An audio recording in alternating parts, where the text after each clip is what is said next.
कहानी शुरू होती है एक छोटे से गांव चमकपुर से, जो अपनी अलग वजहों से मशहूर था। इस गांव की सबसे बड़ी खासियत यह थी कि हर पूर्णिमा की रात को चांद की रोशनी से गांव के सारे बर्तन, छतें और यहां तक कि लोगों के कपड़े भी हल्के हल्के चमकने लगते। यह नज़ारा इतना खूबसूरत होता कि आसपास के गांवों से लोग इसे देखने आते, लेकिन इस चमक का असली कारण किसी को पता नहीं था। गांव के लोग मानते थे कि चांद ने इस गांव को कोई खास आशीर्वाद दिया है। गांव का एक लड़का था, गोलू। गोलू बाकी बच्चों से अलग था। वह बहुत जिज्ञासु और सपनों में खोया रहने वाला बच्चा था। गोलू हमेशा सोचता, चांद की रोशनी हमारे गांव में ही क्यों चमकती है और दूसरे गांवों में क्यों नहीं। एक दिन उसने अपनी दादी से पूछा, दादी, क्या चांद हमारे गांव को खास प्यार करता है? दादी ने हंसते हुए कहा, बिल्कुल करता है, लेकिन ये क्यों और कैसे होता है, ये तो सिर्फ चांद खुद जानता है। गोलू ने ठान लिया कि वह इस रहस्य का पता लगाकर रहेगा। अगली पूर्णिमा की रात को गोलू ने अपने दोस्तों बबलू और पिंकी को अपने साथ लिया। वे गांव के सबसे ऊंचे पहाड़ पर गए, जहां से चांद सबसे बड़ा और चमकदार दिखता था। हम यहां से चांद को करीब से देख सकते हैं, गोलू ने कहा। जब रात गहरी हुई और चांदनी फैलने लगी, तभी कुछ अजीब हुआ। चांद से एक चमकती हुई किरण सीधी पहाड़ पर गिरी।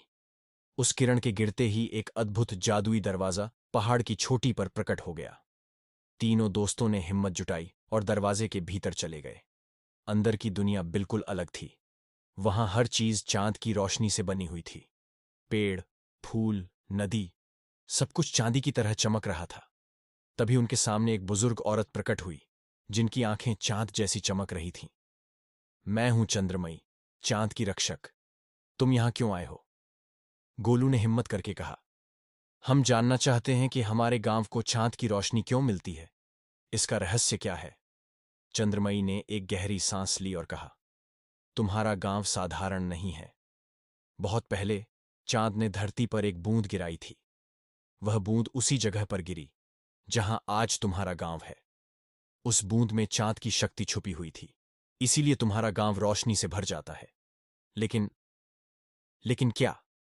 पिंकी ने घबराकर पूछा। लेकिन यह शक्ति हमेशा नहीं टिकेगी, चंद्रमई ने कहा। अगर इसे बचाना है तो तुम्हें एक काम करना होगा। चंद्रमई ने उन्हें एक छोटा सा चमकता हुआ पत्थर दिया और कहा, इस पत्थर को लेकर तुम्हें चांद की सबसे ऊंची चोटी तक जाना होगा। वहां इसे एक विशेष जगह पर रखना होगा, लेकिन रास्ता खतरों से भरा है।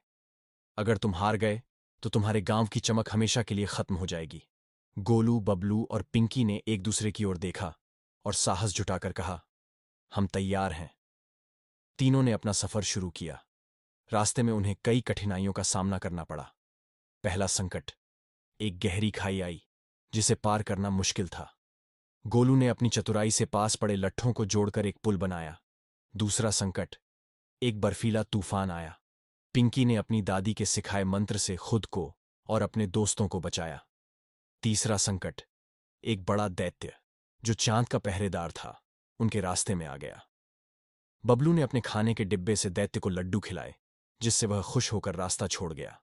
आखिरकार वे चांद की सबसे ऊंची चोटी पर पहुंचे। वहां उन्होंने पत्थर को सही जगह पर रखा। जैसे ही पत्थर अपनी जगह पर गया, पूरा चांद चमकने लगा। उसकी रोशनी इतनी तेज हो गई कि हर दिशा रोशन हो गई। चंद्रमई फिर प्रकट हुई और मुस्कुराते हुए बोली, तुम्हारी हिम्मत और दोस्ती ने चांद की शक्ति को हमेशा के लिए सुरक्षित कर दिया। अब तुम्हारा गांव हमेशा चमकता रहेगा।